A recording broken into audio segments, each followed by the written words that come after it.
Dad, this year we are celebrating Thanksgiving with family. You are not invited. That is how the betrayal began, and I definitely did not deserve it. And when his wife added that I had not yet earned a place at her table, I replied with only one thing. I am canceling all automatic payments. An hour later, 95 missed calls. And then something happened that turned everything upside down. Before we continue, subscribe to the channel and tell us where you are listening from in the comments. The message arrived at 3:47 in the afternoon on a Wednesday, 2 days before Thanksgiving. I was reviewing a client portfolio when my phone vibrated against the mahogany desk. I looked down, expecting confirmation about plans for Thursday dinner. Maybe Michael was asking what time I would arrive or what I wanted to bring. Instead, I read, Dad, this year we will celebrate Thanksgiving only with immediate family. You are not invited. I looked at the screen and read it again. The words did not rearrange themselves to make sense. My reading glasses slid down my nose as I leaned in as if proximity could alter the meaning. Only immediate family. I was his father. What could be more immediate than that? Before I could process it, another message appeared in the family chat.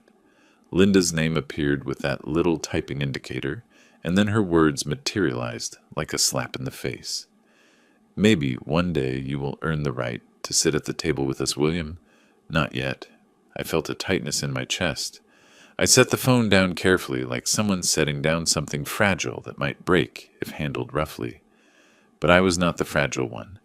I was the one who had kept everything under control for 8 years since my wife passed away, leaving me submerged in guilt, trying to prove to my son that I could still be the father he deserved, despite his mother's absence. I picked up the phone again. I checked the chat history. I found the thread from 3 months ago where Michael had asked me if I could cover the mortgage just for a few months while he adapted to a new position. I found Linda's message from last spring about private school tuition, how it was an investment in their children's future, and was I not investing in my grandchildren's future? And I found my own answers, each one a variation of course. Done. Sent. Whatever you need. My fingers moved almost on their own, opening my banking app. I navigated to the recurring payments section and simply looked at the list. I looked at it closely, perhaps for the first time since I set it all on autopilot. The mortgage payment, Michael's car lease, Linda's car lease, private school tuition for both kids, house insurance, utilities, the premium cable package, Linda's credit card autopay because she had convinced me that her business expenses were actually investments in Michael's future networking opportunities. I murmured the sum, letting every word hang in the empty office. $8,550 a month. Footsteps were heard approaching outside my office. Steve from the suite next door stopped at the doorway already with his coat on. His voice was cheerful and carefree. William, are you leaving soon? Happy Thanksgiving. I looked up and put on my mask. You too, Steve. Drive safely. He waved at me and disappeared down the hall. I heard the elevator ding, and then silence reigned again. Almost the entire building had already emptied out for the long weekend. I was alone with my phone, my computer screen, and a clarity I had not experienced in years. I read Linda's message one more time. Maybe one day you will earn the right, as if I had not earned anything, as if $8,000 a month were just an expectation, an assumption, the price I paid for the privilege of occasionally seeing my grandchildren at whatever event Linda deemed appropriate for my attendance. The screen went a little blurry. I took off my glasses and left them next to the keyboard. Without them, the numbers on my banking app became blurry and indistinct, but I did not need perfect vision to understand what I was seeing. I had been looking at this reality for years without seeing it. I thought about calling Michael directly, demanding an explanation, asking him what I had done to deserve this dismissal. But I already knew the answer. Nothing. I had done nothing but become indispensable and invisible at the same time. I was a checking account with a heartbeat, valuable only for what I could provide, and easily discarded as soon as I expected something as unreasonable as a seat at the Thanksgiving table. My thumb hovered over the bank app. The office was silent. Through the window, I could see the sun descending toward the McDowell Mountains, dyeing the Scottsdale sky in shades of copper and amber, beautiful and indifferent. The city would keep moving whether I spent the day alone or surrounded by family who tolerated me for my wallet. I opened the family chat one more time, read the 2 messages again, and then slowly reviewed the list of payments in my banking app. Every entry represented a decision I had taken: compensation for not having been present enough when their mother was sick, for working too many hours when Michael was little. For every perceived failure, I tried to remedy with money, because money was something I understood, something I could control. I stared at the list until the numbers were burned into my vision. My voice came out lower than expected, absorbed instantly by the leather chair and the empty walls. You only want your immediate family. Let us see how immediate your bills are. My thumbs moved across the phone screen with a firmness that surprised me. The message I wrote in the family chat was brief, with nothing to suggest there was a negotiation on the table. Thanks for letting me know. I am canceling all automatic payments today. Have a good holiday. I read it twice. I changed nothing. I pressed send. The little check marks appeared confirming delivery. I saw them turn blue. Read receipts. Both Michael and Linda had seen it. I did not wait for a response. The option to leave the group appeared when holding down the chat name, and I tapped it without hesitation. A brief confirmation dialogue asked if I was sure. I selected yes. The chat disappeared from my screen. I opened my laptop next to the phone, positioning both devices so I could work on different platforms. My banking app on mobile, institution websites on the larger screen. I configured these payments methodically over the years. It seemed appropriate to dismantle them the same way. First, the mortgage, $3,200 scheduled to withdraw on the first day of every month. I navigated to my main bank's webpage, logged in, and found the recurring payments section. The entry was there with its little elegant active status in green. The cursor hovered over Cancel Scheduled Payment for about 3 seconds. Then I clicked. A confirmation dialog appeared. Are you sure you wish to cancel this recurring payment? The recipient will not receive an automatic notification. I clicked Confirm. The status changed from green to gray. Canceled, I murmured to the empty office. 3,200. Not anymore. Then came the car leases. Michael's first. A luxury sedan that, according to him, was necessary for client meetings, even though his sales position required him to work mainly from home. $489 a month. Canceled. Then there is Linda's SUV, the one she justified saying she needed safe and reliable transport for the grandkids. $512. Canceled. While I clicked on each one, I spoke softly, repeating Linda's words in the empty room. Maybe one day you will earn the right to drive these cars. Not yet. The private school tuition was next. $2,200 spread between 2 children. I withdrew them quarterly, but averaged them in my mental monthly calculation. That required logging into a separate education and payment portal. More clicks, more confirmation dialogues asking me if I was sure. I was sure. Home insurance, utilities, the premium cable package that cost more than mine. Every cancellation took between 2 and 4 minutes. Login credentials, security questions, navigation through menus designed to make cancellation difficult. I resolved them with the patience of someone with 40 years in financial consulting, someone who understood that thorough work takes time. Sometime during the suspension of utilities, my phone began to vibrate.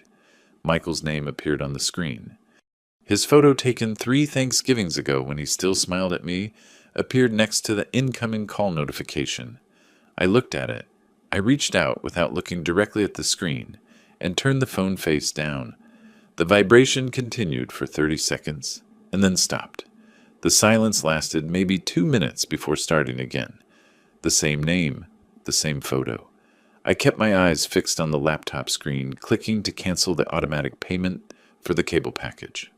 By the time I finished with Linda's credit card, the last item on my list, the one that had been silently accumulating her business expenses at an average of $900 monthly, my phone had gone through several cycles of vibration silence and restart.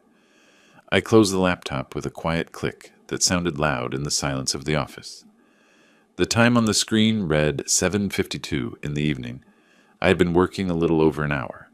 Outside downtown Scottsdale had transformed into its nightlife ambiance. Restaurant patios were filling up. Lights illuminated the sidewalks. People were starting their holiday celebrations early. I gathered my things slowly, laptop in my shoulder bag. The phone I picked up and put in my pocket, still face down, vibrating intermittently. Coat from the hook behind the door. I locked my office, walked to the elevator, went down to the parking garage, and got in the car. The whole time my phone would not stop vibrating against my thigh, like a furious insect trapped in a web. The drive to my apartment took 20 minutes in moderate traffic. I lived in a new complex near Old Town, a 2-bedroom apartment that had seemed too big when I moved in after selling the family home, but now seemed perfect for a person who did not need to satisfy anyone's expectations. Inside, I left my bag on the entry table and finally took out my phone. The lock screen was a disaster of notifications. 95 missed calls. The messaging app showed 43 unread messages. I checked the call log. Michael, Linda, Linda, unknown number. Probably Barbara, alerted to the crisis and trying to mediate. Michael. I turned off the ringer completely and disabled vibration. I put the phone face up on my desk, where I could see the screen, light up silently with every new attempt. In the kitchen, I took a bottle of bourbon out of the cabinet, a bottle I had been saving for a special occasion that never materialized. Crystal glasses from the set I never used because I had no one to use them with. 2 fingers of liquid amber reflected the light over the sink. I took the glass to my living room window and left the apartment lights off. The city stretched out before me in layers of illumination, street lights, building windows, the red and white traffic flows on Scottsdale Road. My phone screen glowed on the desk behind me. Another silent call. I did not turn around. The bourbon was smooth and expensive. I took a slow sip and let it warm me. My voice came out quiet in the darkness. 8 years. 8 years trying to compensate for her absence. They never appreciated a single day. The phone screen went dark. It remained dark for about 90 seconds, and then lit up again. Another call. Another attempt to contact the man who had just cut off their funding. I imagined Michael's panic, checking his bank notifications, seeing the canceled payments, and understanding what they meant. I imagined Linda's fury, her calculations about the bills coming due, her realization that her condescension had cost her more than anticipated. I took another sip and watched the city. Behind me, my phone kept blinking, silent and useless. Tomorrow was Thanksgiving. I would spend it however I wanted. Maybe I would cook something simple. Or maybe I would go out. I would look for a restaurant serving dinner and sit at a table with strangers who owed me nothing and expected nothing in return. The glass of bourbon was half empty now or half full, depending on the perspective. I suppose that was the difference.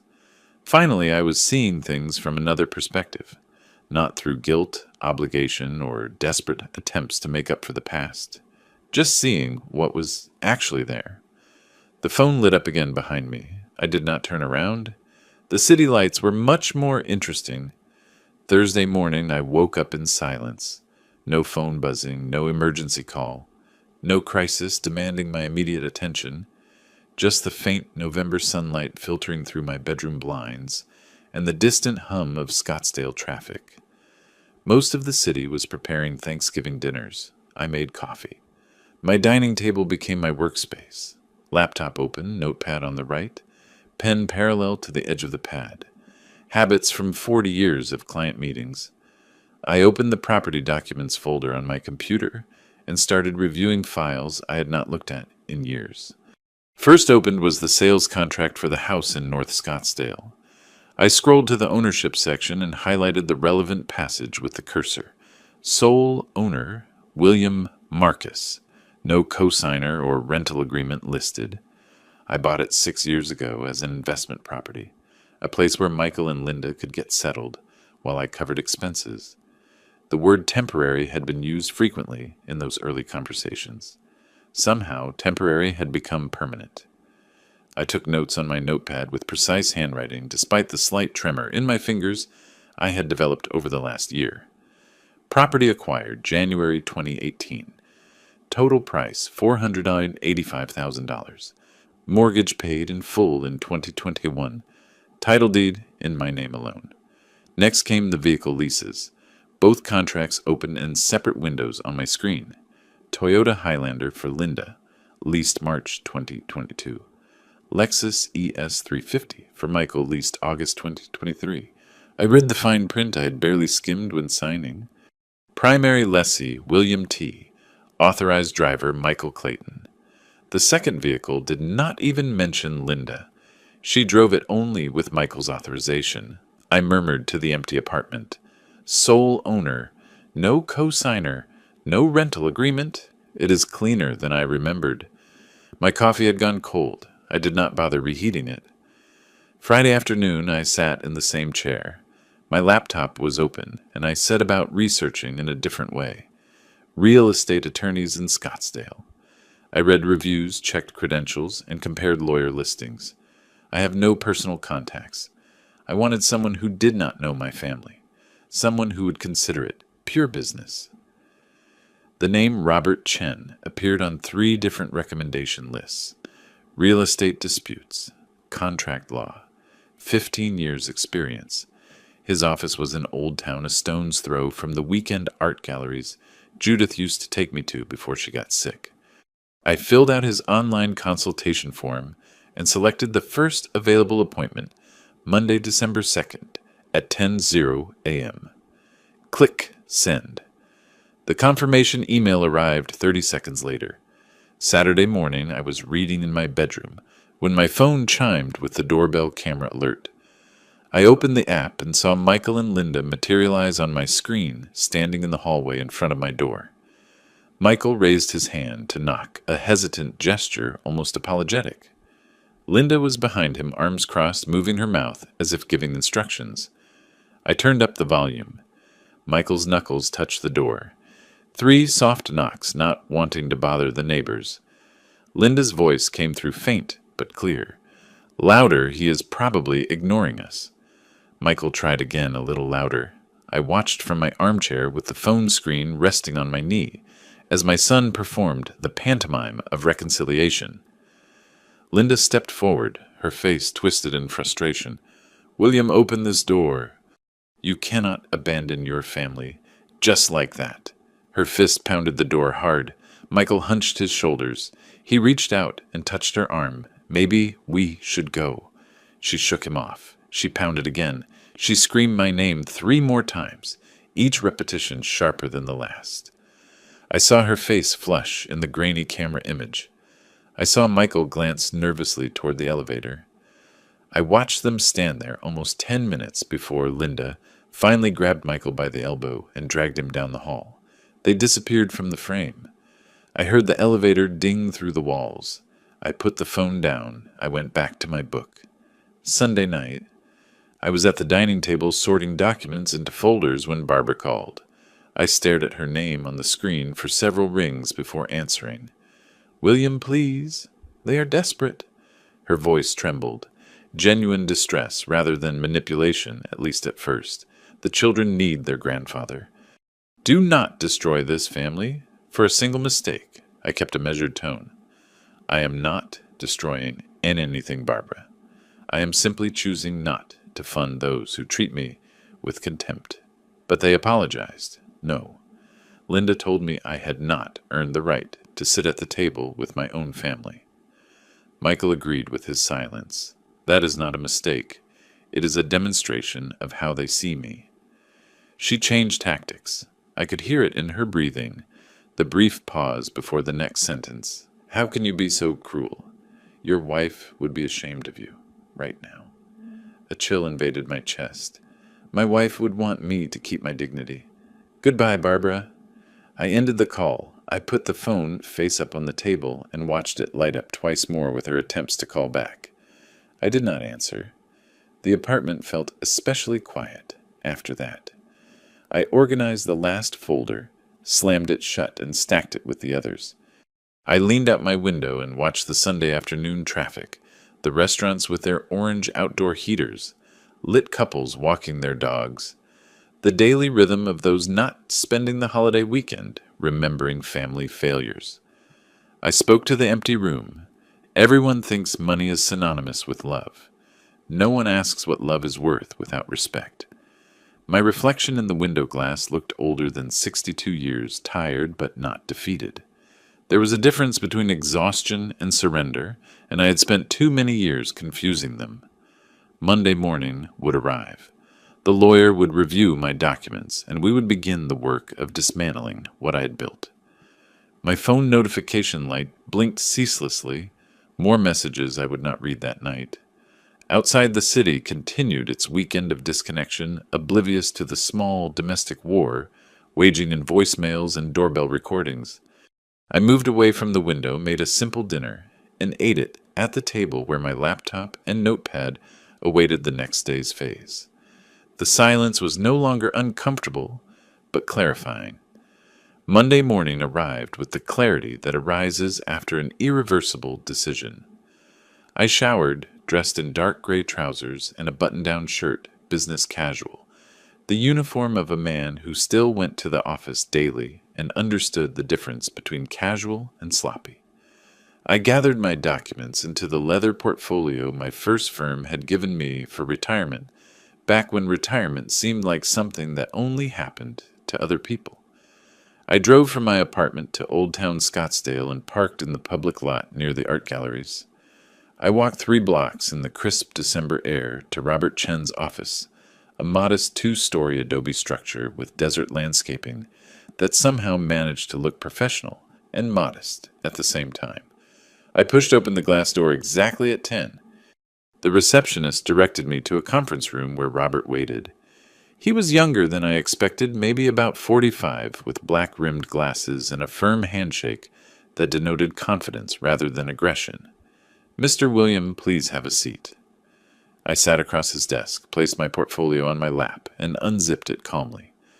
Robert settled into his chair with a legal pad in front of him and pen already uncapped.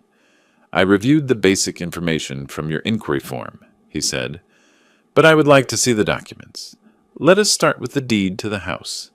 I pulled it from the portfolio and slid it across the desk. He examined it with the same attention I recognized in my own work, someone who knew which details mattered. He took some notes and looked for information. "The vehicle leases, please." I handed them to him. He spread it all out on his desk like a poker hand, with documents unfolded so he could see them all simultaneously. He spent almost 20 minutes reading, comparing, and occasionally glancing at the bank statements I had included showing 8 years of payment history. When he finally leaned back in his chair, his expression had not changed. Professional neutrality, the kind that makes good lawyers valuable. "Mr. William, legally speaking, your position could not be stronger. They have no written lease agreement, no proof of payment, no claim to the property. Arizona law is very clear on this." I spoke calmly. "How long will the eviction process take? 30 to 60 days if they cooperate. If they fight it, maybe 90. But they will not win. They will only delay. And the vehicles, you can rescind those lease agreements tomorrow if you want. They are in your name. The leasing company will take them back." He explained his strategy with the same methodical precision I used reviewing my own documents. First, we would send a formal eviction notice. With 30 days to vacate, we would document everything they did in response. Every call, every message, every appearance at my door. If they claimed I had verbally agreed to let them stay indefinitely, we would have a paper trail proving otherwise. "When can you send the notice?" I asked. "I can have it drafted by Wednesday with courier delivery to their home Thursday at the latest." He quoted me a retainer of $5,000. I did not hesitate. I took my checkbook from the inside pocket of the portfolio and wrote the check with practiced movements. 40 years of signing checks had made the motion automatic. I tore it out and slid it across the desk. Robert examined it briefly, then reached out again. "I will be in touch Wednesday with the draft for you to review." I shook his hand, gathered my documents, and left his office with the feeling of having completed any other professional transaction, which was precisely what it was. Back at my apartment that night, I returned to my usual routine. Dinner news the stack of client files I had brought home to review. Around 9, I opened my laptop to check mail and saw Michael's name in my inbox. Subject: Dad, please. I opened it and read 3 paragraphs of apologies with excuses. Linda had pushed too hard. He should have stopped her. She never meant to hurt me. Could we sit down and talk, please? He knew he had made a mistake. I read it twice. I considered the careful wording the way he presented himself as a victim of Linda's influence, rather than a willing participant in my exclusion. The request for conversation that carefully avoided any real acknowledgement of years of receiving without gratitude.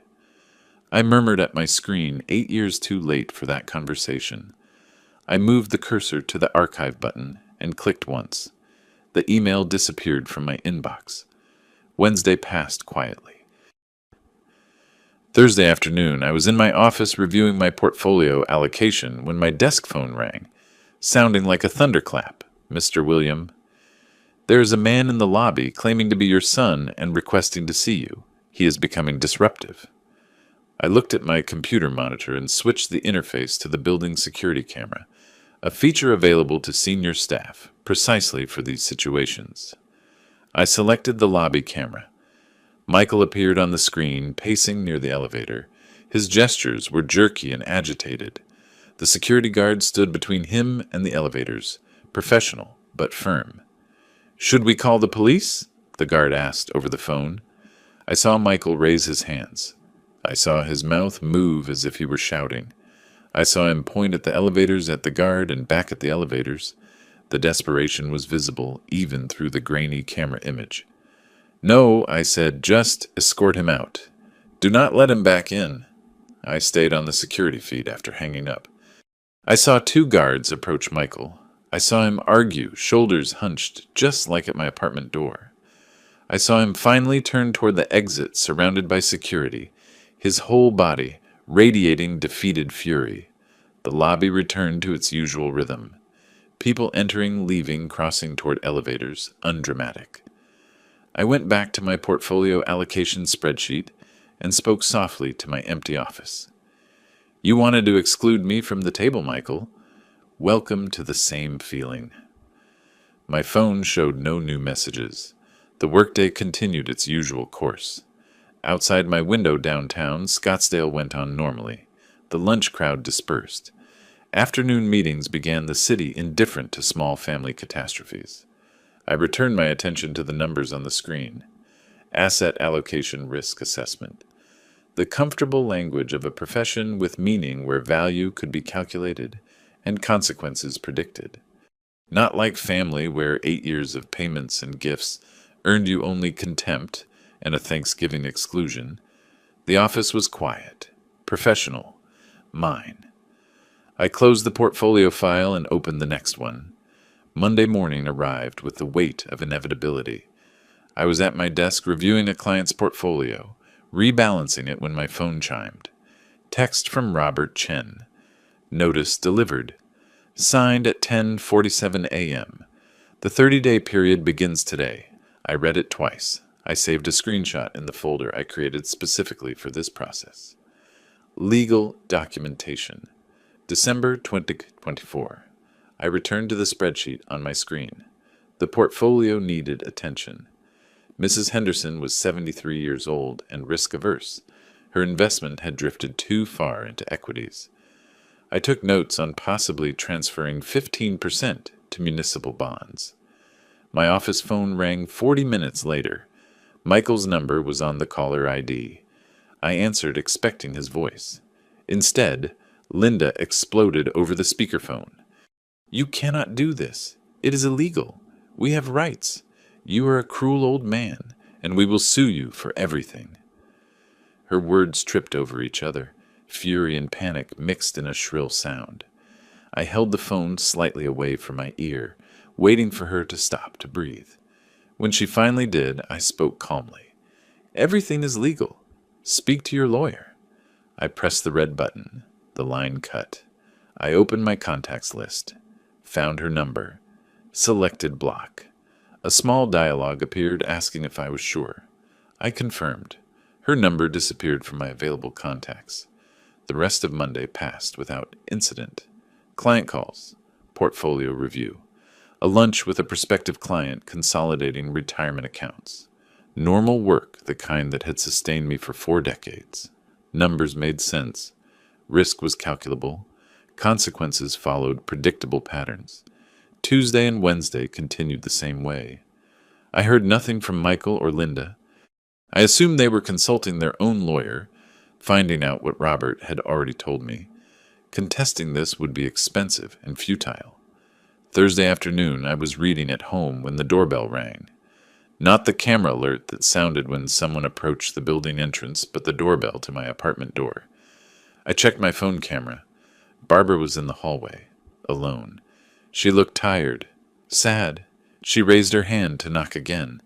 I hesitated to leave her there, letting the camera record another failed contact attempt, another piece of documentation for the file Robert was building.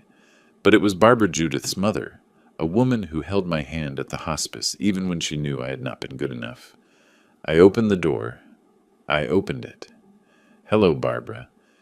She looked at me with red-rimmed eyes. "Can I come in, please?" I stepped aside. She entered, and I gestured to the sofa. I sat opposite her. The coffee table separated us like a negotiation barrier.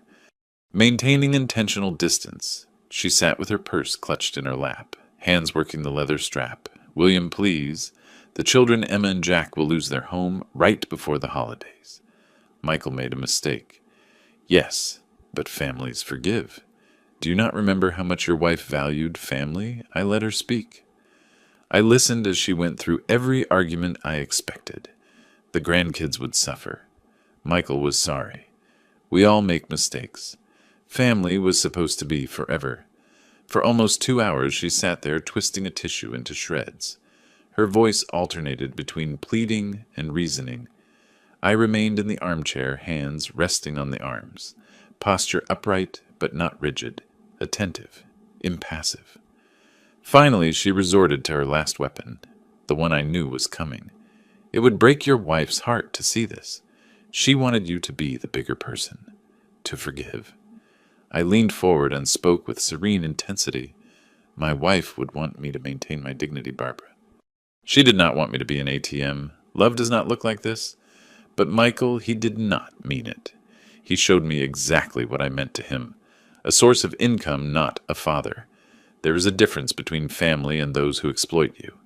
She stood unsure. Her face was wet. "I cannot believe you are doing this." I walked her to the door. I did not hug her or comfort her. I opened the door and nodded once. She stepped into the hall, and I closed the door carefully behind her. The apartment fell silent again. I went back to my chair, picked up my book, and tried to find the page I was on before the bell rang. At first the words made no sense. My eyes scanned the sentences without absorbing the meaning. I put the book down. I looked at the closed door and spoke to the empty apartment. Everyone confuses enabling with loving. I no longer remember that confusion.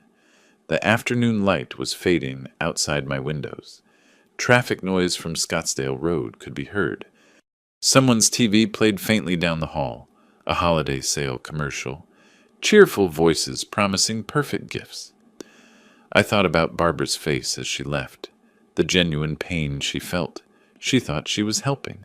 She thought she was defending family values. But family values without mutual respect were not values at all. They were just chains disguised as connection. My phone was on the nightstand, dark and silent. No new messages. Apparently, Michael and Linda had learned of Barbara's failed mission. Or maybe they were waiting to see if she had sown doubts that would turn into capitulation. They would wait a long time. I picked up my book again, found my place. This time the words made sense. The story continued moving forward. Characters made choices and faced consequences. The narrative arc tilted toward resolution. Outside, the December afternoon turned to night. City lights came on one by one, outlining the familiar geography of my adopted home. Scottsdale in winter. Cool, clear, beautiful in its desert way. I chose to live here after Judith died. Sold the family home in Tempe where we raised Michael, where every room held memories of her illness and my inability to be present enough, attentive enough. The husband she deserved. I started fresh in this apartment of clean lines and no history. Maybe that was what I was doing too. Starting fresh. Choosing a life without the weight of expectations I could never fulfill, no matter how many checks I signed. The book's protagonist made a difficult choice on the page before me, walking away from something comfortable but toxic. I understood that character better now than this morning. Wednesday, December 18th at night, I was finishing a late meeting when my phone started vibrating nonstop. I ignored it. The client needed my attention more than incoming messages. But after the third notification in a few minutes, I looked down. 3 texts, all from colleagues. Variations on the same theme. Did you see what they are saying about you online? The meeting ended at 6. I thanked Mr. Patterson, walked him to the elevator, returned to my office, and finally checked my phone. 4 more messages had arrived. 2 from Scottsdale Chamber of Commerce acquaintances. 1 from Steve the neighbor. 1 from a former client, all asking the same question. I opened Facebook, which I had last checked in September. I navigated to Linda's profile. It was public, so it was easy to find the post. Posted at 3 in the afternoon. My father-in-law is evicting us. His own son, daughter-in-law, and 2 small grandchildren. With 30 days' notice right before Christmas. We have nowhere to go. I never thought family could be so cruel. Please pray for us. 47 comments, 23 shares. I scanned the responses. Variations on outrage and sympathy. Oh my God, how terrible.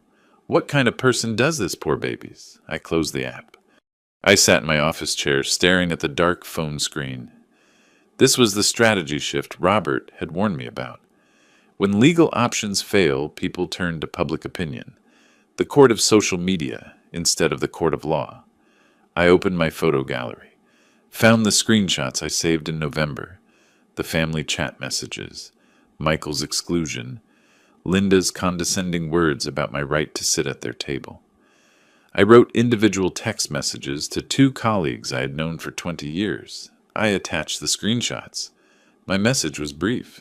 This is what motivated my decision. I will not engage publicly, but you have known me for 20 years. You can judge for yourself who is being unreasonable. Sent to both. I closed my phone, gathered my things, and went home. I did not reply to the other messages. I posted nothing. I did not dignify Linda's performance with a rebuttal. Those who knew me would form their own judgments. Those who did not know me could believe whatever narrative was most emotionally satisfying to them. The rest of the week passed quietly. Work, home, usual routines. My phone finally stopped vibrating with concerned messages as the social media storm gave way to fresher drama. Sunday morning, December 22nd, I was reading in my armchair when the doorbell camera alerted me, not my apartment door, the building entrance. I opened the app. Michael, Linda, and Barbara were outside on the sidewalk, not approaching the door, simply standing there, positioned, where anyone entering or leaving the building could see them. Linda held Emma's hand. Michael carried Jack on his shoulders. I put down my book, made coffee, leaned back in my chair and checked the camera periodically. They stayed an hour, a carefully staged family gathering that coincidentally took place outside my building on a Sunday morning when residents were coming and going, and surely someone would mention it to me. When forced to come down and connect, I spoke to my empty apartment, staging a chance encounter. I have managed investment portfolios for 30 years. I recognize a setup when I see one. They gave up around 11:30. I watched them walk to their car.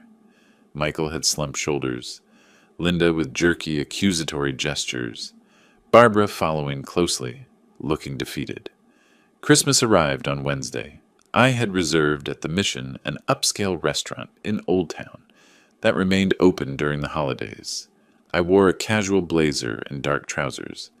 I arrived there at 6 in the evening and left the car with the valet with a generous tip. The restaurant was half full. Couples, families, and a few other solitary diners scattered throughout. I asked for a table near the window. I ordered the daily special and took out the book I had brought. I spent 2 hours there reading between courses, watching the sunset dye the McDowell Mountains in shades of copper and purple, listening to conversations at other tables, the pleasant murmur of people belonging. No one bothered me. The waiter was professional and discreet. The food was excellent. The wine paired perfectly with every course. I paid the bill, wished the staff happy holidays, and drove home through empty streets. Almost all of Scottsdale was inside, with family. The city felt quiet, clean, mine. Back at my apartment, I changed into comfortable clothes and settled on the sofa with a documentary about the Apollo program. Something about men who left Earth, traveled to the moon, returned, and were changed. My phone rang around 10. Message notification. I picked it up, expecting a holiday greeting from a colleague. Instead, I found a photo from Linda's number. Emma and Jack were sitting on a sofa, both looking sad. Artificial sadness, the kind children perform when adults ask them to look sad for a photo, but sad nonetheless. The caption, "Asking why Grandpa does not love them anymore." I felt a tightness in my chest. It was the first real pain I felt since Thanksgiving. Not for Michael or Linda. For those two children being used as weapons in an adult war they could not understand. My thumb hovered over the keyboard.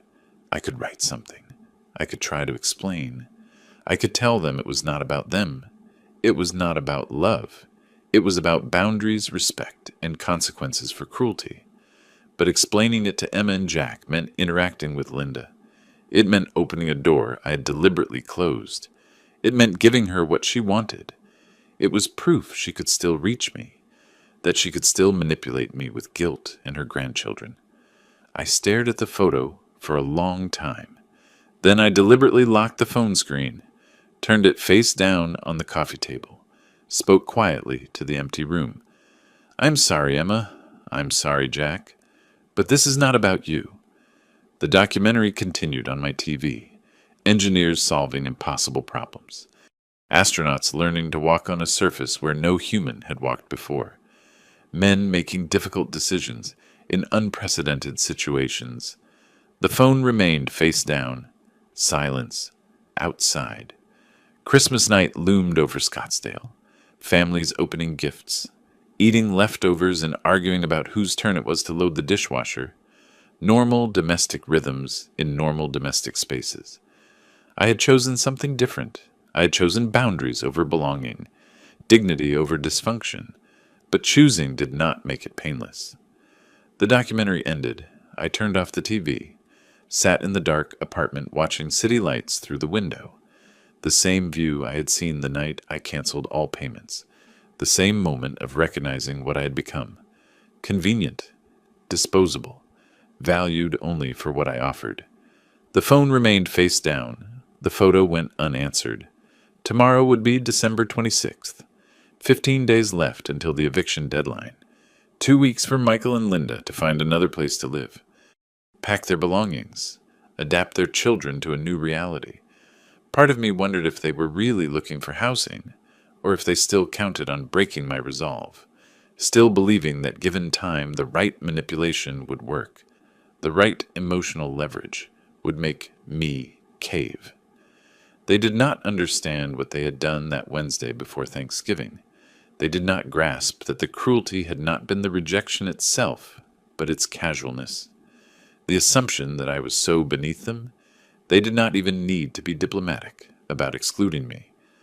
That kind of contempt could not be fixed with apologies, photos of my grandkids, or social media campaigns. I picked up the phone one more time, looked at the photo again. Emma was 8, Jack 6, old enough to remember their grandfather, young enough to get used to his absence. Children were resilient. Adults pretended not to be, used them as shields and weapons. But children adapted. I locked the screen again, left the phone on the coffee table, went to bed. The morning after Christmas, I sat at the dining table with coffee cooling next to my laptop. The photo of Emma and Jack was still on my phone, but I had not looked at it again. Manipulation was manipulation no matter how many 8-year-olds recruited. I opened the folder where I kept the vehicle leases, found both contracts, Toyota Highlander and Lexus ES. Read the termination clauses I highlighted in December. The primary lessee could cancel with 7 days written notice. Vehicles must be returned or subject to repossession and penalties. I drafted 2 emails, one to Toyota Financial Services and another to Lexus Financial Services, both almost identical. Formal lease termination, effective immediately, per section 12.4 of the contract. ID attached. Account verification attached. Click send on the first. Click send on the second. Confirmations arrived within 30 seconds. Forwarded both to Robert with a brief note. Phase 2 initiated. Vehicles will be retrieved January 3rd as stipulated in contract. The rest of the week passed in that strange dead zone between Christmas and New Year's. Office was practically empty. I reviewed portfolios, rebalanced allocations, prepared for the January rush when clients wanted to discuss tax strategies. Friday, January 3rd morning. I was at my desk when my phone vibrated. Motion detected at North Scottsdale property. I installed security cameras in November when I realized I might need documentation. The owner has the right to monitor his investment. I opened the app, watched the live feed as a tow truck backed into the driveway. Front door flew open. Linda appeared in a bathrobe, mouth already moving, hands gesturing frantically. I turned up the volume. I cannot. It is my car. I need it. You cannot take it. The driver stepped down from the cab, burly guy in coveralls, clipboard in hand. Walked toward her with the patience of someone who has done this many times. Ma'am, I have authorization from the lessee to retrieve this vehicle. The lease is terminated. You need to remove all personal belongings now. She positioned herself in front of the Toyota, actually put herself between the truck and the vehicle, as if that could stop something. I have children. How am I going to take them to school?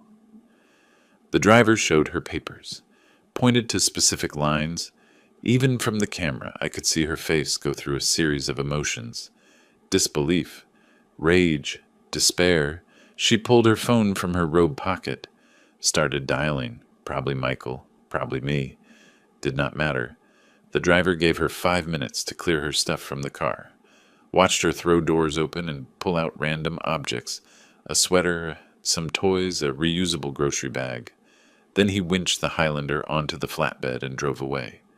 Linda stood in the driveway with her belongings, watching the truck disappear down the street. Saturday, Michael's Lexus followed the same path. I watched that too. Different driver, same professional patience. Michael tried standing in front of the car, arms spread, talking fast.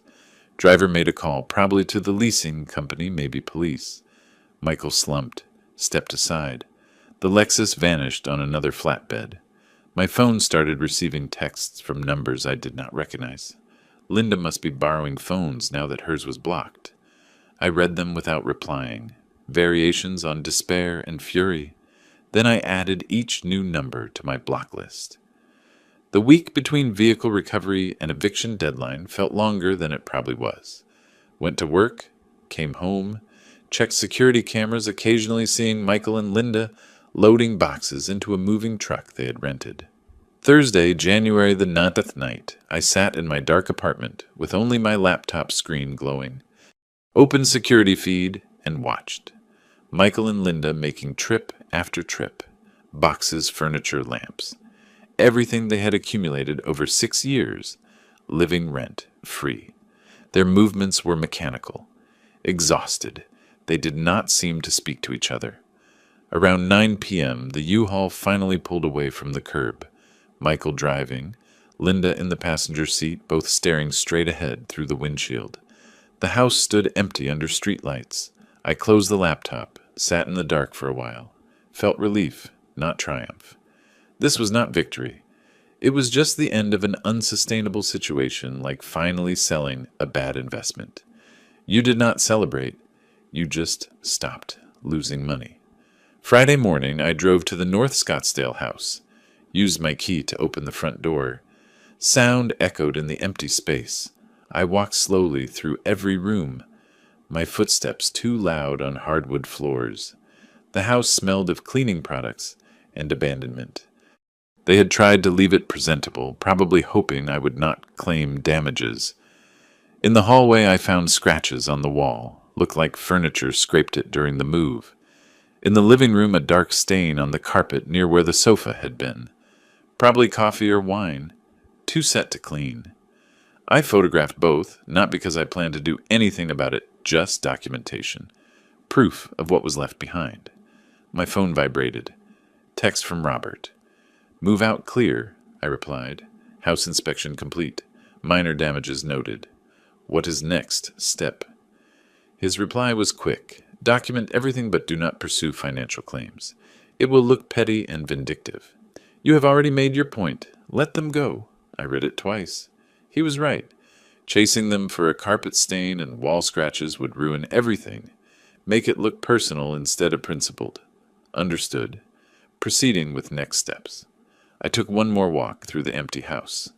Looked out back windows at the small yard they never maintained. Checked the garage where Michael's Lexus used to park. Everything hollow, clean, ready for the next chapter. Locked the front door. Stood for a moment in the driveway, keys in hand. They lived here 6 years. Never paid rent. Never maintained the property. Never acknowledged the gift they were given. Got in my car and drove back to my apartment. The house would sit empty for now. Robert had advised waiting a few weeks before listing it, let the dust settle. But eventually I would sell it, close that chapter completely. Ensure Michael and Linda understood there was no going back. January sun was bright and cold. Traffic flowed smoothly on the way home. Past people walking dogs, jogging, living their normal Friday lives. Mine was normal now, too, or would be once I finished what I started.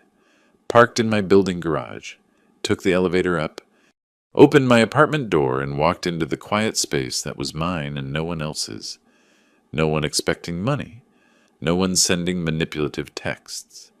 No one weaponizing children. Just silence. Clean and simple. Made lunch. Answered some work emails. Spent the afternoon organizing tax documents for my accountant. A normal life, the kind I had been funding for others while neglecting my own. Not anymore. A week after move-out, I was at my desk reviewing my monthly budget when something caught my eye. The automatic withdrawal section was almost empty. Mortgage payment canceled. Car leases, gone. Insurance premiums, vanished. Tuition, deleted. Opened a spreadsheet, ran the numbers.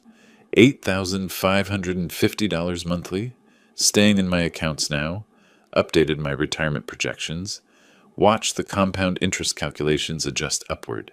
Satisfying. In a purely mathematical way. Third week of January, my phone rang. Michael's number. Almost let it go to voicemail, but something made me answer. Linda's voice exploded over the speaker before I could say hello. "William, please, I am begging you. Forget everything else. Just pay for the kids' school. Emma and Jack did nothing wrong. They need their education. We cannot afford the third term without you." I let her finish, her voice sped up with panic, words tripping over themselves. When she finally paused for breath, I spoke calmly. "You told me I did not deserve a seat at your table. Why should I pay for their education?" I pressed the red button. The silence that followed felt appropriate. That night, my credit monitoring app sent an alert. Michael's name appeared in the notification.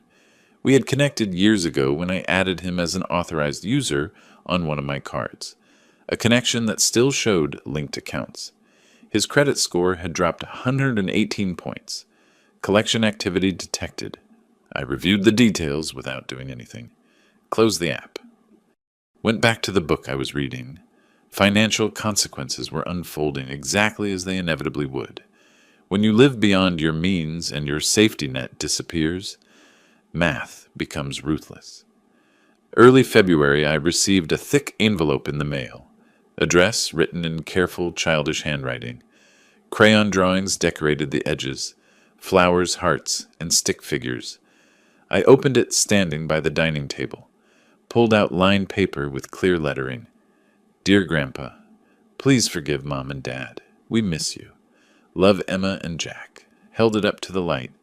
Letters were too uniform, too perfect for an 8-year-old. Spacing too deliberate. The phrasing, please forgive Mom and Dad, clearly adult. I put it in the documentation folder, not the trash. Proof that manipulation continued, that Linda was still using children as weapons instead of taking responsibility. Spoke quietly to the empty apartment. Weaponizing 8-year-olds. Handwriting isn't even close. Did she really think I wouldn't notice? Then sorry you got caught in this. Emma, but your parents need to learn. Mid-February, I scheduled an appointment with a real estate agent. Patricia Morgan had good reviews, specialized in North Scottsdale properties. We met at her office in Old Town. She reviewed the house details on her computer. 4 bedrooms, 3 baths, 2-car garage, prime location, well maintained. It is a lovely property. Mr. William, prime location, great condition. We should have no trouble at this price point. May I ask if proceeds are going into another property? My answer was simple. No, I am simplifying my portfolio. This was an investment that did not work out. She nodded. Understood that investment properties sometimes did not perform. Did not need to know the investment had been in family, not real estate returns. Sign the listing agreement. $675,000. Slightly above market, but the house justified it. Patricia said she would have the sign up in a few days. Photos on MLS by the weekend. Before going home, I called Robert. Are you sure about selling? He asked. Once sold, there is no going back. I am sure. They need to understand this door is closed forever. No reconciliation, no second chances. It is over. He was quiet a moment. Then all right. You have been consistent from the start. I respect that. After the call, I drove past the North Scottsdale house one last time. Slowed down as I approached. For sale sign not up yet, but would be soon. Patricia had promised Monday. House looked empty, abandoned. Even from the street, you could tell life no longer lived there. Grass needed cutting. Blinds open to empty rooms. Driveway where 2 vehicles used to park was bare concrete. I did not stop, just slowed down. Noted details, kept driving. That night, I sat in my apartment windows open to the February chill. City sounds drifted up, traffic, distant conversations, music playing, normal urban life. My phone lay on the coffee table, dark and silent, no desperate calls, no manipulative texts, no photos of sad grandkids. Linda had either run out of strategies or finally accepted nothing was going to work. The math of their situation was brutal and simple. Michael made $75,000 a year. After taxes, about $4,700 monthly. Their rent in Mesa was $1,600. Add utilities, food, gas for Michael's commute, basic insurance, phones. $3,500 in fixed costs, minimum. Left $200 monthly for everything else. No private school, no luxury cars, no lifestyle they had grown accustomed to. And now collection agencies were calling about her credit card debt. $8,500 they could not pay. Credit scores plummeting. Future loans would cost more. Future rentals would require higher deposits. The cascade of consequences had its own momentum now. I was not forcing anything. Just watching gravity act on a structure I had stopped propping up. Thought about Emma and Jack. Hoped they were resilient. Hoped Mesa public schools treated them well. Hope they eventually understood their parents' choices created this, not their grandfather's boundaries. But that was years away. For now, they were confused kids wondering why everything changed. That part did not feel good, never would. Children were casualties of adult dysfunction, always had been. I had tried to prevent it by funding their lifestyle, but all I had done was delay the inevitable and enable their parents' irresponsibility. Sometimes the kindest thing was to stop being kind in ways that fostered dependency. Outside the city continued its nightly rhythm, restaurants filling, couples walking to dinner, everyday movements of people living within their means, maintaining dignity, not exploiting relatives. I closed the windows. Apartment fell silent again. Retirement account healthier than in years. Stress level down. Self-respect restored. Low prices. The estrangement of a son who had shown his true character. Distance from grandchildren used as pawns. Judgment from those who did not know the whole story. But I had paid higher prices before. Paid them monthly for 8 years. Paid them in dignity, in self-respect, in the slow erosion of knowing I was being used. This price, loneliness, judgment, irrevocability at least, was honest. Made dinner. Watched news. Prepped for tomorrow's client meetings. House would sell. Last thread would be cut. And I would continue the life I had reclaimed. Quieter. Smaller. But mine. Late February, I was reviewing quarterly client portfolios when my phone vibrated. Building security. Mr. William, your son, is in the lobby again demanding to see you. Should we call police this time? I switched my monitor to security feed. Michael pacing near elevators, gesturing at guard. Face red, shirt wrinkled, looked like a man barely holding it together. No. Just escort him out. Document the incident. Watched him argue a minute more before security guided him toward door.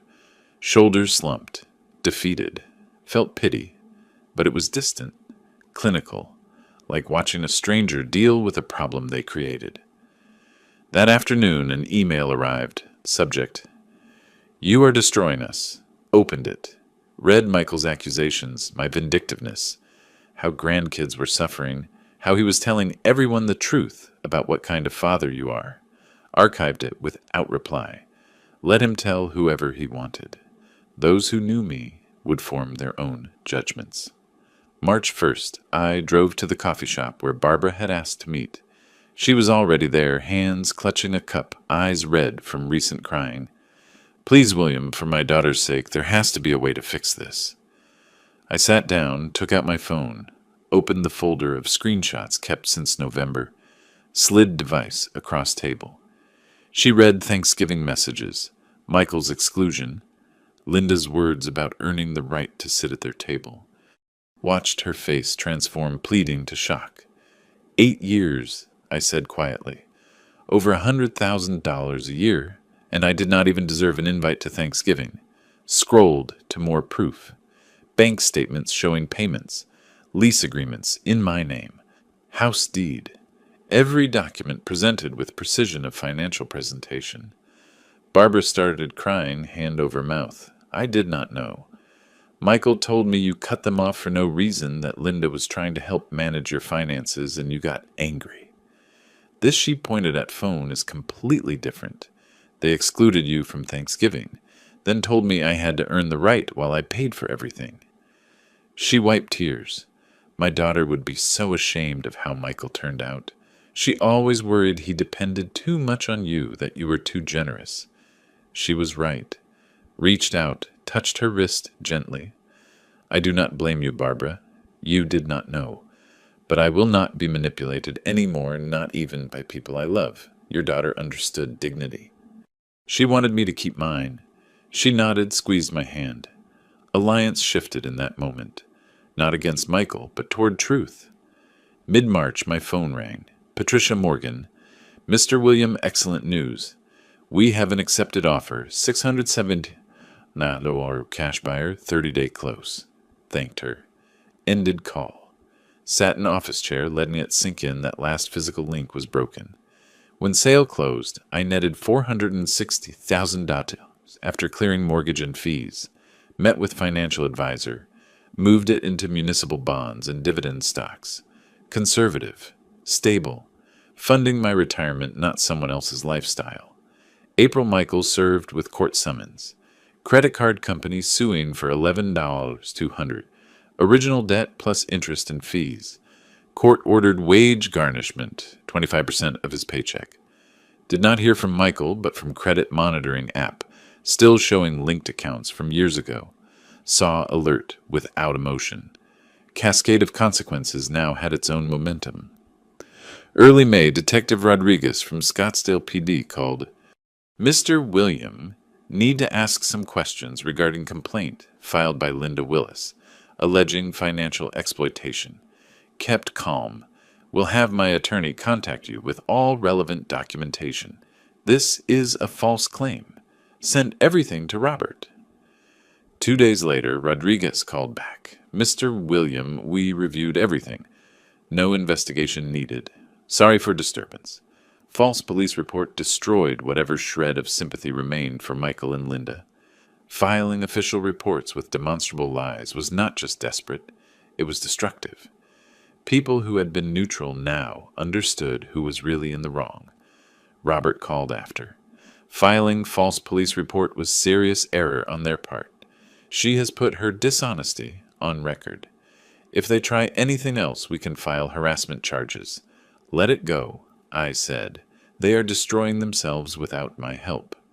July arrived hot and clear. House sold. Vehicles gone. Automatic payments a thing of the past. Michael and Linda's relationship reportedly crumbling under financial and emotional pressure. Did not follow details anymore. Unnecessary. Mission complete. Was not revenge, just consequences and boundaries respected. One evening sat on my terrace watching sunset over McDowell Mountains. Phone showed investment balance. Healthy. Growing. Secure. Calendar showed client meetings and dinner reservation at restaurant I wanted to try. Normal life, mine, no one else's. Satisfaction was not triumph, was not joy, just peace knowing I had reclaimed something given away too freely. My dignity, my autonomy, my right to be treated with basic respect. Justice, I learned, was not about punishment. It was about refusing to participate in one's own exploitation, about drawing lines and holding them even when people cried, threatened, or tried to weaponize children.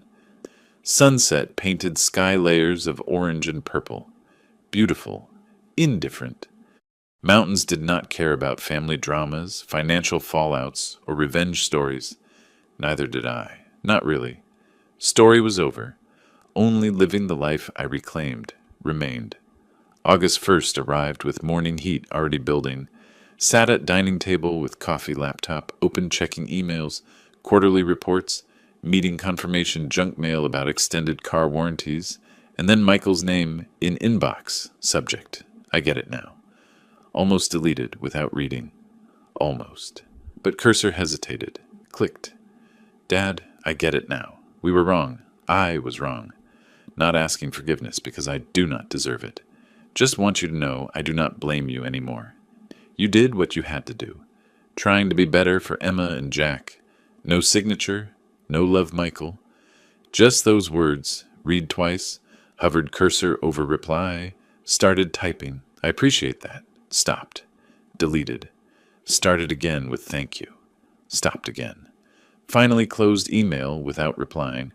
Moved to folder named Archive Not Trash. Received my confirmation. No reply necessary. 10 days later, Barbara called. Asked if I wanted coffee at our usual spot. We had re-established relationship after March revelation. Met monthly now, over lattes, she told me. Michael is working himself to exhaustion. 2 jobs, IT position during day, Amazon warehouse evenings. Linda asked for divorce, moved to Texas to live with her mother, put down my cup. How is he managing? Barely, but trying. Kids with him weekends. He is drowning in debt, but asking nothing from you. Asked me to tell you he is trying. Not so you forgive him, just so you knew. Took out my phone, found photo from years ago. Michael as teenager, smiling with his mother at high school graduation. Showed Barbara. That is the son I remember. Hope he finds that person again.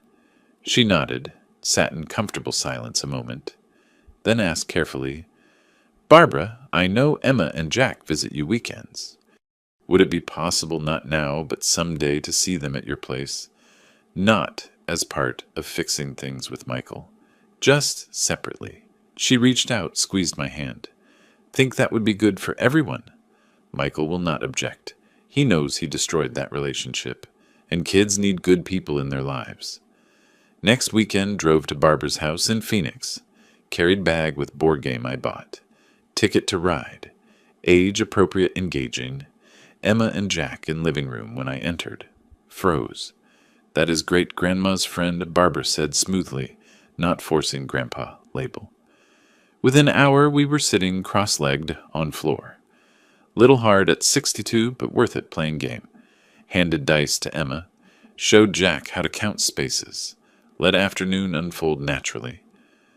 Midway through game, Emma looked up. Great-grandma says you used to come to all our school plays. Why did you stop? Looked at Barbara. She gave small nod. Life got complicated, sweetie, but glad I am here now. Jack, focused on game piece, asked, Can you come next weekend too? We will see, but I would like that. Game continued.